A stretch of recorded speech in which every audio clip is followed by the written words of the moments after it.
Hi, I'm Kristen Brazil. I teach small businesses how to negotiate the best advertising deals and get the most out of their ad dollars. Today I'm going to talk about Twitter and how you can grow your email subscriber list using the lead generation card in Twitter. This is a recently introduced fun little card that Twitter has started, and it has a button on it where the Twitter users, as they're going through the feed, they see your card. If they're interested in your opt-in offer, they click the button and they're automatically subscribed to your list. There's no double opt-in. It's very quick, very easy to do, and I'm going to show you in today's tutorial how you can set yours up. So before you can go into Twitter ads and create your lead generation card, you need to do a couple of things first just to get it ready, just to have everything handy and ready for creating your card. The first thing is you need to create an image for your card. I use Canva. You can use PicMonkey, Photoshop, really whatever is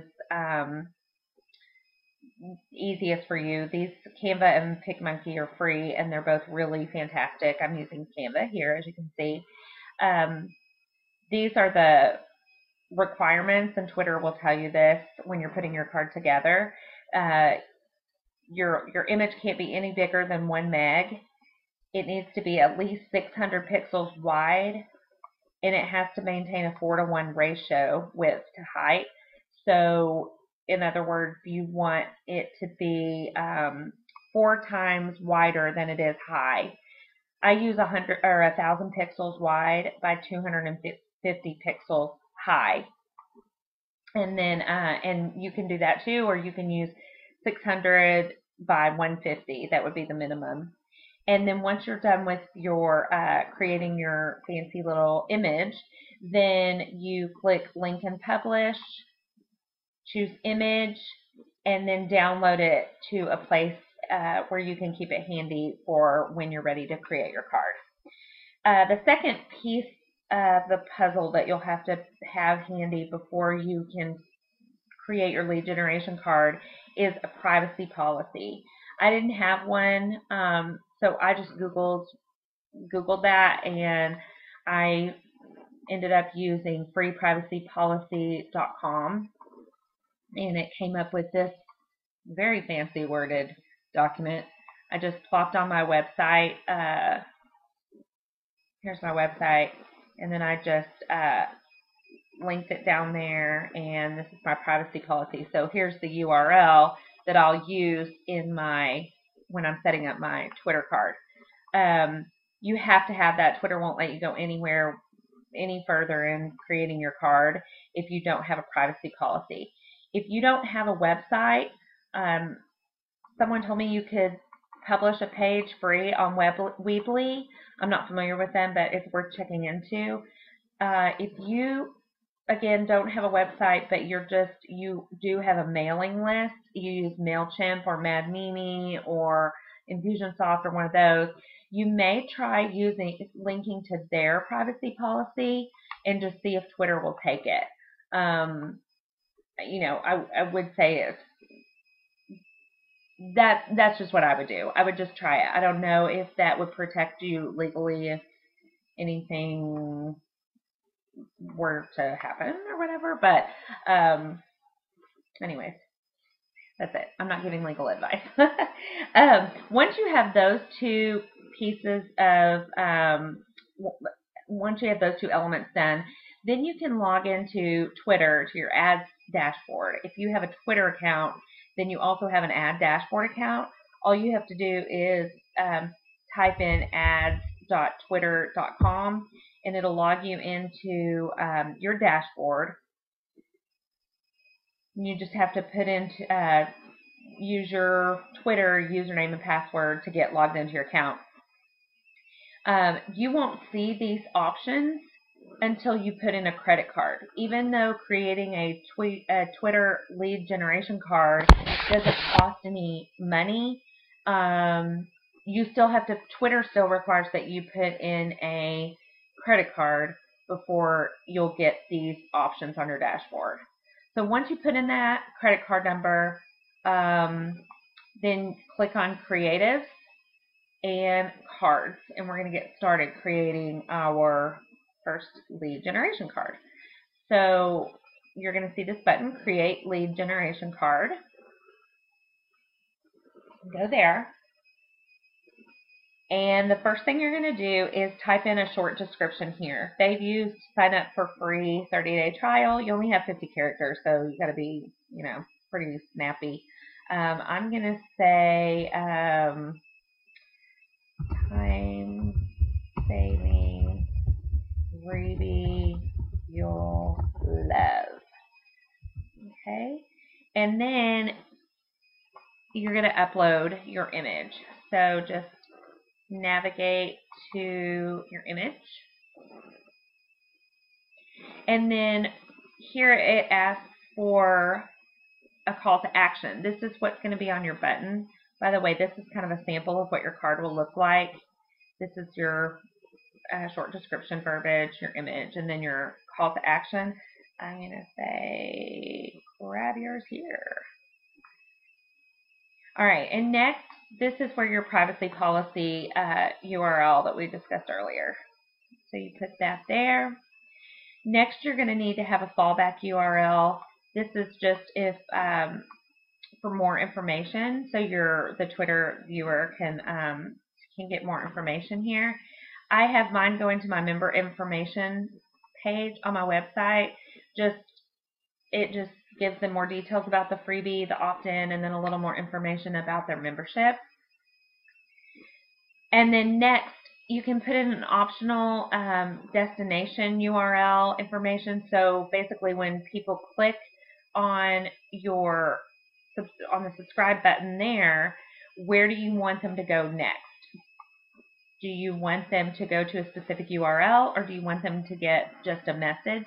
I actually want them to have both. I send them to, I have this fancy little subscription confirmed page, just a nice thank you for subscribing, telling them what all they're getting, an additional gift. And then I also put in a post submit message, just reminding them how often they're going to hear from me. They're going to hear from me every week because they're going to be on my newsletter.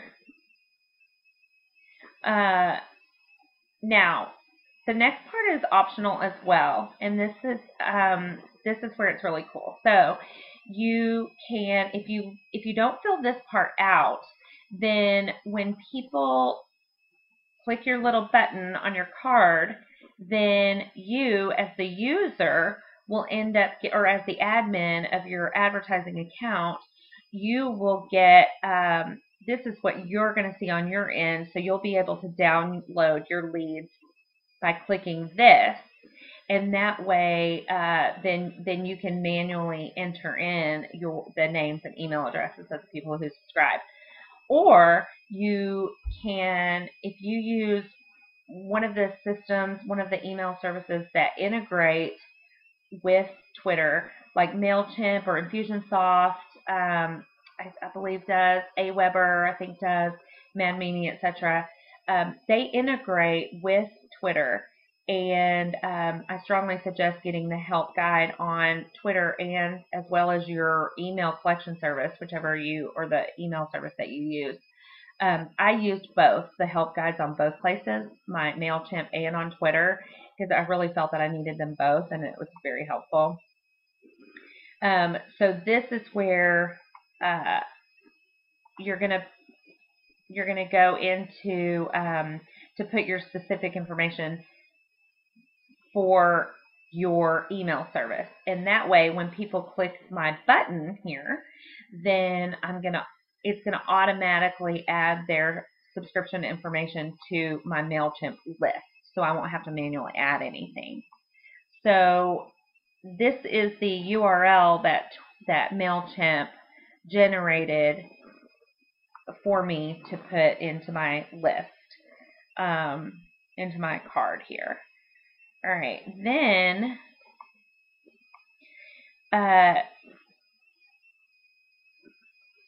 then this next section is where these fields need to match your database fields exactly. So in my database in MailChimp, I ask for name and email. So this has to say name and email here.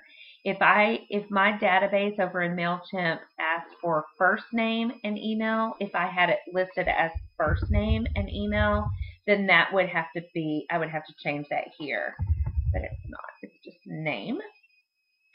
And then next, my little handy guide here in MailChimp tells me what to do next. I have to click on the Add Hidden Data Values and click ID, and then I put in the special code there, and that's going to sign people up to my particular list. And then I'm going to name this card. Then you read through the terms and conditions, agree to your terms, and click create card, and then Twitter tests it. And I'm going to get an error because I've been getting an error today for some reason. I've got some bad electronics karma. I think Mercury is in retrograde. That's what I've heard. So it wanted me to reattach that. And then, okay. So then, and this happened earlier too. If you get this error message that I just got, click on your data settings again, and you're going to now see HTTP method is sitting here, and make sure you click post. When I first set up these lead generation cards, I got this option when I was first setting up the card, but now for some reason on the last few that I've done, I'm only getting the submit URL button, and so I put that in, and I don't get this HTTP method option until after I've already submitted it, and then I get an error and come back. So anyway, I'm not sure what that's all about. So I just changed that. This HTTP method has to be changed to post, and now you have to agree to the terms again, create your card, and it tests it, and now it works. So, did you receive this data? Yes. Okay, so now you can return to your cards manager, and you've got all these little cards here. I mean, you can create as many cards as you want. Twitter doesn't limit you. So now you're ready to create your tweet. So you just click on the little tweet button, and it's got your card attached already. So type your tweet out.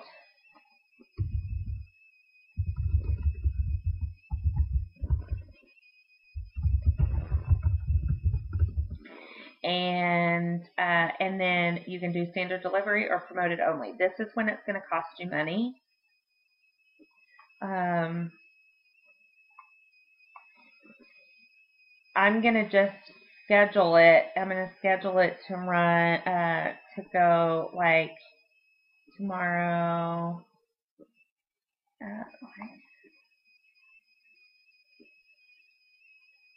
I've already scheduled it a couple of times, so I don't want to overdo it. But